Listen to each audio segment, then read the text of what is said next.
अखिल की संगत। नमस्कार। महीनों के सन्नाटे के बाद कोरोना के साए में आखिरकार देश के बहुत सारे राज्यों में, शहरों में सिनेमा घरों के ताले खोलने की इजाजत मिल गई है। सरकार ने जिस तरह की पाबंदियां और दिशा निर्देश लगाए हैं वो सब जगजाहिर हैं। आधी सीटें खाली रखनी होंगी, सामाजिक दूरी, व्यक्तिगत दूरी का पालन करना होगा, दर्शकों की भीड़ ना हो, सैनिटाइजेशन पूरी तरह से किया जाए, हर शो के बाद हॉल को साफ किया जाए, उसको सैनिटाइज किया जाए, सीटों को साफ किया जाए। जो लोग फिल्म देखने आएंगे कोशिश की जाए कि उनके बीच आपस में कोई संपर्क ना हो, टिकट खिड़की पर संपर्क ना हो, अधिकतर ऑनलाइन टिकट ले लिए जाएं। इस तरह के दिशा निर्देश तो सरकार ने जारी किए हैं, पर सिनेमा घरों की रौनक लौटेगी या नहीं, दर्शक खिड़की पर आएगा या नहीं, ये सबसे बड़ा सवाल है। और उससे भी बड़े कई सारे सवाल हैं। क्या नई फिल्में मिलेंगी देखने को? क्योंकि इस कोरोना के दौर में, तालाबंदी के दौर में जितनी भी नई फिल्में पहले से बनी तैयार थीं, अधिकतर OTT प्लेटफॉर्म्स पर रिलीज हो चुकी हैं। क्या अब सिनेमा घर के मालिक उन फिल्मों को दिखाना चाहेंगे? क्योंकि एक तर्क ये है कि लोग देख चुके हैं, एक तर्क ये है कि इस देश में कितने लोगों के पास OTT देखने की सुविधा है, वो शौक है। इस तरह के तमाम सवाल सिनेमा घर मालिकों, एग्जिबिटर्स और डिस्ट्रीब्यूटर्स और फिल्म प्रोड्यूसर्स के सामने भी हैं कि किस तरह से एग्जिबिटर्स के साथ सौदे किए जाएं, किस तरह से जो फिल्मों से कमाई है उसे बांटा जाए। सिनेमा घर मालिकों के सामने एक बहुत बड़ी चुनौती ये है कि इतने महीनों का जो घाटा है, उनका किराया है, उस सब को कैसे पाटा जाएगा। एग्जिबिटर्स, डिस्ट्रीब्यूटर्स, प्रोड्यूसर्स, उनके बीच कैसा सामंजस्य होगा। रुपहले पर्दे की चकाचौंध कितनी लौट पाएगी। इन सारे सवालों को लेकर हमने बात करने की कोशिश की फिल्म जगत, फिल्म व्यवसाय के जाने माने विश्लेषक, ट्रेड एनालिस्ट श्री कोमल नहाटा से। उन्होंने इन सारे सवालों पर बहुत खुलकर बात की है। आइए सुनते हैं। नाटा साहब, सिनेमा घर खोलने की इजाजत मिल गई है और बहुत से सिनेमा घर तैयार भी हैं खुलने के लिए। अब सवाल यह है कि सिनेमा घर कैसे खुलेंगे? कुछ राज्यों ने परमिशन दी भी नहीं है, और क्या वाकई सारे सिनेमा घर खुल रहे हैं? चुनौतियां क्या हैं? देखिए, जिन प्रांतों ने परमिशन नहीं दी है उनको तो परमिशन के लिए वेट करना होगा, और जिन स्टेट गवर्नमेंट ने बोला है कि हाँ परमिशन मिल गई है, वो इतना आसान नहीं है क्योंकि उनके पास सॉफ्टवेयर नहीं है, प्लेइंग प्रोग्राम्स नहीं है। जी, बहुत सी अनबन है अलग अलग सेक्टर्स के बीच में। और 7 महीने जब बंद थे सिनेमास, अभी ऑफकोर्स नेगोशिएशन चल रहे हैं, लेकिन काफी लैंडलॉर्ड्स मान गए हैं कि वो मल्टीप्लेक्सेस उन्हें भाड़ा नहीं देंगे। मगर जब सिनेमास खुल गए फिर वो एक्सक्यूज भी नहीं आएगा। यानी इतने फुटफॉल्स आने जरूरी है कि उनका भाड़ा भी निकले, उनके रनिंग कॉस्ट भी निकले। अभी तो जब बंद है तो फिक्स कॉस्ट है, लेकिन एक बार शुरू हो गए तो fix cost plus running cost, and fix cost में भाड़ा सबसे इम्पोर्टेंट होता है। वो भाड़ा 7 महीने के लिए बहुत सारे लैंडलॉर्ड्स ने फॉरगो किया, अब नहीं करेंगे। अब सवाल ये है कि जो सिनेमा घर खुल रहे हैं, अगर हम एक एक पॉइंट जो आपने बताया उनको लेकर चलें, तो सबसे पहला सवाल ये आता है कि वो दिखाएंगे क्या? वही सबसे पहले तो प्लेइंग प्रोग्राम्स, क्योंकि उन्होंने ये निर्णय ले लिया है कि जो OTT पर प्रीमियर हो चुकी है या होने वाली है, कमिट हो गई है, उनको तो हम नहीं दिखाएंगे। तो अगर 20 या 25 फिल्में कमिट हो गई है, जिनमें से 12-13 फिल्में रिलीज हो गई है, इसका ये मतलब है 20 या 25 फिल्मों का हफ्तों का प्लेइंग प्रोग्राम गायब। क्योंकि अगर हम एग्री करते कि एक फिल्म मानो सिर्फ एक वीक चलती है, तो 20-25 फिल्में मतलब 20-25 हफ्तों का प्रोग्राम गायब। यानी हम 6 महीने की बात कर रहे हैं। बचा क्या? पुरानी फिल्में जो बिजनेस कभी नहीं करती हैं। हॉलीवुड की फिल्में नवी है तो फिर भी थोड़ा बहुत करेगी, नहीं तो पुरानी फिल्में जो हिंदी पुरानी फिल्में है वही हॉलीवुड की पुरानी फिल्मों का हाल होता है। एंड रीजनल फिल्मों का देखा गया है कि उस रीजन में तो काम करती है अगर अच्छी होती है, बाकी इक्का दुक्का सिनेमाज में काम करती है। तो जब तक नई फिल्में नहीं आएगी तब तक ये क्या चलाएंगे, और नई फिल्में कब तक नहीं आएगी? जब तक पब्लिक नहीं आए। पब्लिक कब तक नहीं आएगी? जब तक नई फिल्में नहीं आएगी। तो ये एक विशेष सर्किल है। पब्लिक को नई फिल्मों के बिना आकर्षित नहीं किया जा सकता है और नई फिल्मों को पब्लिक के बिना आकर्षित नहीं किया जा सकता है। तो पहल कौन करेगा? एज एन एनालिस्ट आपको ये फैसला सही लगता है? क्योंकि भारत इतना बड़ा देश है और क्या सबने ओटीटी प्लेटफॉर्म पर वो फिल्में देख ली हैं? बिल्कुल गलत लगता है। हार्डली भारत में ओटीटी प्लेटफॉर्म्स का पेनिट्रेशन बहुत कम है। तो ये जो सिनेमा वाले हैं उनका ये डर था, मैंने बात की, उनका ये डर था कि फिर तो सिनेमा वाले प्रोड्यूसर्स को मौका मिल जाएगा, वो बार बार उल्लंघन करेंगे। मैंने उनको कहा बार बार आप क्या सोचते हैं, इस प्रकार की महामारी बार बार आती है तो 100 बार में एक बार आती है। तो जब तक हम सब जिंदा हैं तब तक तो वापस नहीं होगा, तो बार बार किस चीज का डर? तो ये फिजूल की बातें हैं और मुझे तो लगता है कि सिनेमा वालों ने ब्लंडर किया। एंड समझो, उनका ये सोचना कि कौन देखेगा, वैसे भी कौन देख रहा है, वैसे भी आपके सिनेमा में कौन आ रहा है, तो ठीक है ना, नहीं आने दो। आपसे पॉकेट में हाथ डाल के तो पैसे नहीं लिए जा रहे ना, आप तो खाली बोल रहे हैं कि ये प्रोग्राम प्ले करो, आमदनी आए तो दे देना, नहीं आए तो नेचुरली आप अपने पॉकेट से थोड़ी देने वाले। तो बड़ी भारी गलती की है। अब सवाल ये है कि जो जिस तरह के एसओपीज गवर्नमेंट ने जारी किए हैं और जितना खर्चा सिनेमाघर खोलने पर है, क्या आपको लगता है कि फुटफॉल होगा और वो इकोनॉमिकली वायबल होगा इनके लिए, सिनेमाघर के लिए? नहीं नहीं नहीं, अगर ये सोचते हैं कि फर्स्ट वीक से हमको प्रॉफिट होना शुरू हो जाएगी, नो। सवाल सिर्फ ये है कि लॉस कब तक होगा, 1 महीने, 2 महीने, 3 महीने, ये देखने वाली बात है। और मुझे भरोसा है कि अब सबसे बड़ी फिल्म, जो पहली बड़ी फिल्म रिलीज होगी वो है 83। उसके लिए भी अभी 2 महीने बाकी है।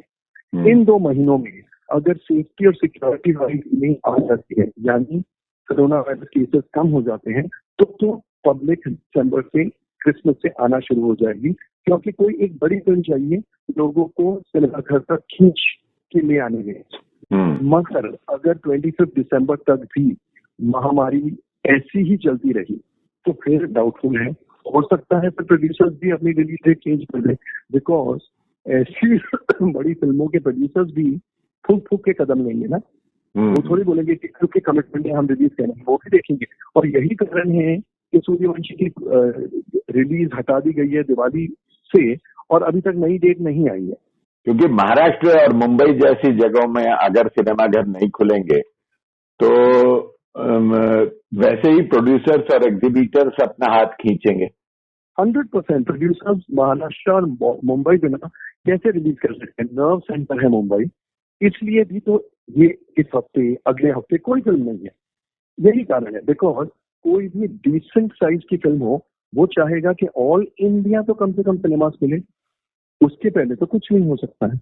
तो डिस्ट्रीब्यूटर्स ने जो फिल्में जनवरी, फरवरी और मार्च में थिएटर्स में दी थी, क्या उनका कुछ बकाया है? वो भी एक इश्यू है। बिल्कुल, वो बड़ा इशू है, लेकिन वो उस इशू को मैं बहुत बड़ा नहीं मानता हूँ।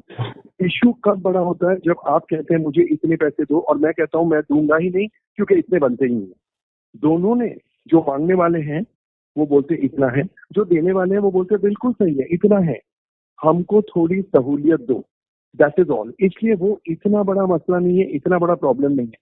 ऑफकोर्स प्रोड्यूसर डिस्ट्रीब्यूटर उब गए, थक गए, बट साथ में अंदर खाने वो भी जानते हैं कि नेचुरली 7 महीनों में जब इतना नुकसान हुआ है तो पैसे कहाँ, मशीन थोड़ी छपने वाली मशीन थोड़ी है। तो हालांकि वो टफ एक्सपीरियंस दिखा रहे हैं, उनको भी पता है कि पैसे कहीं भागेंगे नहीं, आएंगे। वो कोशिश कर रहे हैं कि जितना जल्दी आ जाए और ये कोशिश कर रहे हैं कि हम जरूर देंगे। तो वो प्रॉब्लम है, लेकिन ऐसा प्रॉब्लम नहीं है जिसका सोल्यूशन नजर नहीं आता। आपने कहा कि झगड़े हैं डिफरेंट सेक्टर्स के बीच, वो झगड़े कैसे आपको दिख रहा है? एक तो ये झगड़ा जो ओल्ड व्यूज का है, दूसरा है वीपीएफ, वर्चुअल प्रिंट फी, जो यूएफओ, क्यूब, और आजकल यूएफओ और क्यूब के इक्विपमेंट निकाल के पीवीआर, आइनॉक्स और सिनेपोलिस ने अपने खुद के सिनेमाज में खुद के इक्विपमेंट डाल दिए। तो वीपीएफ भी वही वसूलते हैं डिस्ट्रीब्यूटर से। अब डिस्ट्रीब्यूटर और प्रोड्यूसर्स ने ये तय कर लिया है 7 महीनों के लॉकडाउन में, तय कर लिया कि वीपीएफ हमें देना ही नहीं, क्योंकि ये लॉकडाउन से पहले ही बहुत झगड़े चल रहे थे। अब लॉकडाउन में उनको लगता है कि बस इनफ इज इनफ, झगड़े बहुत हो गए, हमको देना ही नहीं है। और यूएफओ, क्यूब या फिर पीवीआर, आइनॉक्स और सिनेपोलिस जो यूएफओ और क्यूब की जगह आ गए हैं as far as VPF is concern, उनका कहना है कि उसके बिना हम नहीं चलाएंगे। तो ये मसला अगर सॉल्व नहीं होता है तो प्रोड्यूसर्स के हाथ में है, पहले कंटेंट वो देंगे तो ही चलेगी। अगर वो कंटेंट ही नहीं देंगे, क्योंकि ये बोलेंगे कि आपको वीपीएफ देना पड़ेगा, वो बोलेंगे फिल्म लेनी है तो लो, वीपीएफ हम नहीं देंगे, तो नेचुरली कोई चलाएगा नहीं और ये देंगे नहीं। तो वो बहुत बड़ा प्रॉब्लम है। एंड दूसरा, पब्लिक अगर नहीं आती है तो बड़ी फिल्में नहीं प्रोवाइड की जाएगी सिनेमास को। एंड पब्लिक क्यों नहीं आएगी? एक तो डर के मारे, दूसरा स्पेंडिंग पावर कम हो गया है, लाखों करोड़ों नौकरियां गई है, लाखों बिजनेसेस बंद हो गए हैं, लोगों को खाने की तकलीफ है कि कल का खाना कहाँ जाएगा। तो सिनेमा में जाना, फिल्में देखना तो मेरे ख्याल से प्रायोरिटी लिस्ट में लास्ट नंबर पे आएगा। इसका ये मतलब नहीं कि एंटरटेनमेंट की जरूरत नहीं, एंटरटेनमेंट की जरूरत सबको है, लेकिन उससे पहले खाने की जरूरत है। एक इशू पहले भी उठता था और आपने भी कई बार इस बीच पॉइंट आउट किया अपने आर्टिकल्स में कि प्रोड्यूसर्स, एग्जीबिटर्स और थिएटर ओनर्स, इनके बीच में बार्गेनिंग की होड़ होगी। एक तरफ आप कह रहे हैं कि सबको पता है कि लॉसेज हैं, पैसा है ही नहीं, तो कोई कितना दबा लेगा, पर पहले भी प्रोड्यूसर्स और एग्जीबिटर्स ज्यादा पैसा मांगते थे जो मिलता नहीं था। अब क्या आपको लगता है कि ये बार्गेनिंग का खेल ज्यादा चलेगा? 100% ये मालूम है कि इस 7 महीनों के दौरान पैसे और कमाई नहीं हुई है, लेकिन प्रोड्यूसर ये भी जानते हैं कि इतने सालों तक उनका नजरिया, मैं नहीं बोलता हूँ ये सही है या ये सही है, प्रोड्यूसर्स का नजरिया है कि 7 महीने पहले सालों से एग्जीबिटर्स इतना चूसते थे, अब मौका आया है, हम उनके लिए रुके, अब हम बोलेंगे हमारी बात मानो। और एग्जीबिटर्स बोलते हैं हम इतना इन्वेस्टमेंट करके ऐसे बेहतरीन से बेहतरीन सिनेमास बनाते हैं, हम हमारी कैपिटल की रिकवरी कैसे करेंगे अगर हम इतना शेयर नहीं रखें? तो हर एक का नजरिया है, कौन सही है कौन गलत है ये बोलना बहुत मुश्किल है, बिकॉज हर इंसान बिजनेस में पैसे कमाने के लिए आता है। आपको लगता है कि मुझे मेरे इन्वेस्टमेंट और मेहनत के कम से कम 1 करोड़ रुपए मिलने चाहिए। मुझे लगता है मैं फिल्म मेकर हूँ, मैंने इतना रिस्क लिया है, मुझे कम से कम 1 करोड़ रुपया मिलना चाहिए। अल्टीमेटली आप 60 लाख रखते हैं, मैं 40 लाख रखता हूँ, तो मुझे लगता है मुझे 60 लाख की चोट हुई है, आपको लगता है आपको 40 लाख की चोट हुई है, दोनों चिल्ला रहे हैं चोट में है, चोट में है, चोट में है, तो फिर कैसे चलेगा? तो ये तो डेफिनेटली 100% ये आर्ग्यूमेंट्स और ये टेंशन आने वाला है। जब बड़ी फिल्म रिलीज होने के लिए तैयार होगी, ये सबसे पहले उभर के बात आएगी। इनफैक्ट हॉलीवुड फिल्म टेनेट, उन्होंने वर्ल्ड वाइड सिनेमा वालों से टर्म्स रिवाइज किए कि 50% नहीं, हमको 65% चाहिए, जितने भी कलेक्शन होते हैं उसके 65%। इंडिया में भी उन्होंने ये प्रस्ताव रखा है, अभी तक वो सेटलमेंट नहीं हुआ है, इसलिए अभी तक टेनेट की रिलीज डेट नहीं पाई है। और वार्नर ब्रदर्स का कहना है कि हमने जब वर्ल्ड में ये सब ये ही किया है, इंडिया कौन सी अलग कंट्री है जो हम में मानेंगे? हम नहीं। पिछले दिनों में एक जो ट्रेंड देखा गया है, खासतौर से बड़े शहरों में, दिल्ली में, मुंबई में भी होगा, कि एक जगह पर 15-15 थिएटर्स, सिनेमा हॉल्स प्रोवाइड हो रहे हैं मल्टीप्लेक्सेस में। उनके लिए सस्टेन कर पाना जो सिंगल थिएटर सिनेमा एग्जीबिटर है, उसके मुकाबले मल्टीप्लेक्सेस के लिए चुनौती ज्यादा है या सिंगल वाले के लिए ज्यादा है? नहीं, चुनौतियां सेम है। छोटा बिजनेस, छोटा रिस्क लेकिन छोटी प्रॉफिट, बड़ा बिजनेस, बड़े रिस्क लेकिन बड़े पैसे। तो मेरे ख्याल से चुनौती सबके लिए एक सी है। मेरा घर 1 बेडरूम हॉल है, तो मुझे उस 1 बेडरूम हॉल में उतनी कमाई में वो सस्टेन करना है। आपका 4 मंजिल का बंगलो है, तो आपको उतनी कमाई करनी है और उस कमाई से 4 मंजिलों का बंगलो सस्टेन करना है। लाइफ आपके लिए भी इजी नहीं है लॉकडाउन के बाद, मेरे लिए भी इजी नहीं है लॉकडाउन के बाद। मेरे रिक्वायरमेंट्स इतने लिमिटेड है, आपके रिक्वायरमेंट्स इतने सारे हैं, इसलिए मेरी 50,000 कमाई में चल सकता, आपकी 5 लाख कमाई में भी शायद नहीं चल सके। नहीं, पर उसमें ये है कि जहाँ थिएटर हॉल ज्यादा है आपके पास और आपके पास सप्लाई है नहीं, सॉफ्टवेयर है नहीं। यस ऑफ कोर्स वो तो है, लेकिन सिर्फ सॉफ्टवेयर का प्रॉब्लम होता तो मैं बोलता मल्टीप्लेक्सेस को ज्यादा प्रॉब्लम है। प्रॉब्लम तो अनेक है, तो कहीं मल्टीप्लेक्सेस ज्यादा फंसे हुए हैं, कहीं सिंगल स्क्रीन सिनेमा ज्यादा फंसे हुए हैं। प्रॉब्लम सबकी है और भयानक से भयानक है। तो अब आगे क्या रास्ता आपको दिख रहा है? अगर कंधे से कंधा मिला के चले, यूनाइटेड होके चले, तो मैं नहीं बोलता हूँ कि ओवरनाइट सोल्यूशन मिल जाएगा, तो एटलीस्ट प्रॉब्लम ज्यादा तेजी से खत्म होने लगेगी। मगर ये खींचातानी चलेगी तो हफ्ते भी बर्बाद होंगे, फिल्मों को भी सही रिलीज नहीं मिलेगी, हार्डवर्न होगा, निंदा होगी, झगड़े होंगे। अब तो टाइम ऐसा है कि 24 घंटों में से 28 घंटे सिर्फ ये मेहनत करनी है कि पब्लिक कैसे आए। उसमें अगर 20 घंटे हम इसमें बता दें कि मैं इतना नहीं दूंगा, मैं इतना दूंगा, मैं इतना लूंगा, तो फिर आप ऑडियंस को आकर्षित करने के लिए, अपने सिनेमा का बिजनेस बढ़ाने के लिए कब मेहनत करेंगे?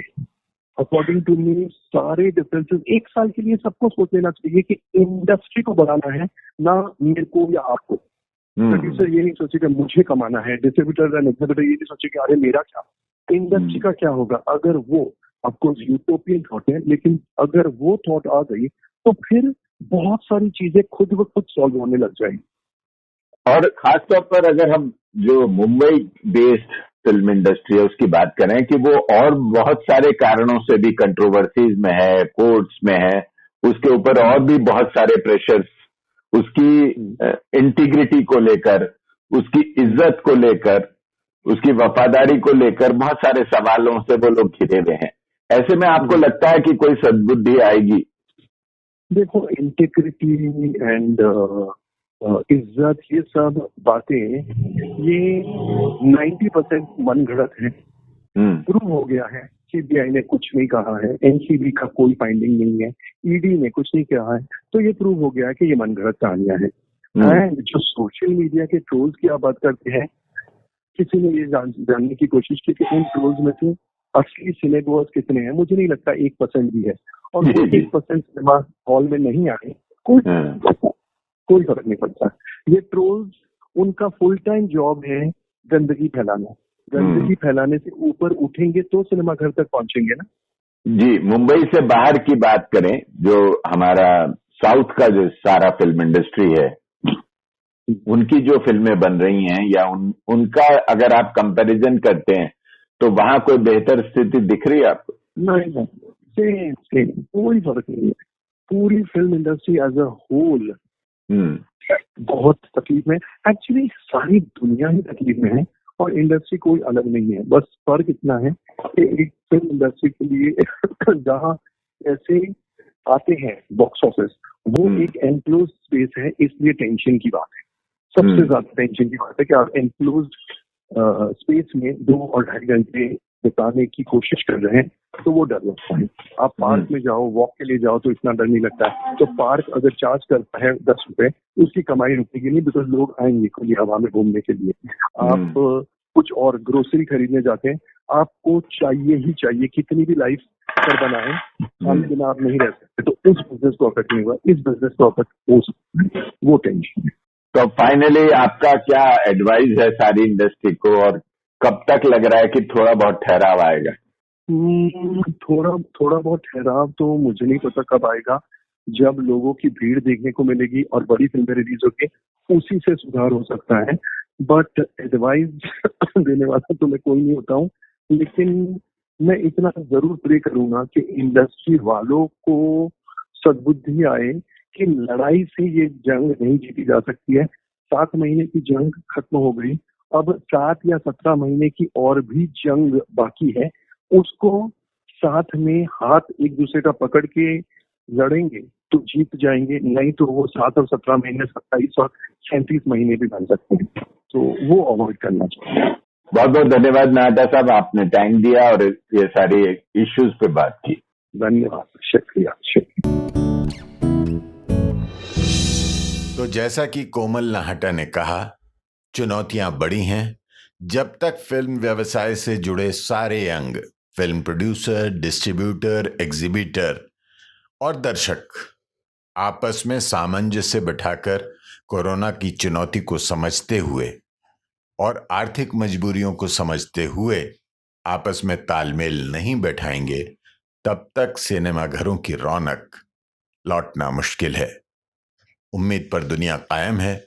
हम यही उम्मीद कर सकते हैं कि ये मनोरंजन का जो सबसे बड़ा साधन इस देश में था या है, वो बना रहेगा। उसकी शान और शौकत, चमक दमक और उसका आकर्षण कम नहीं होगा।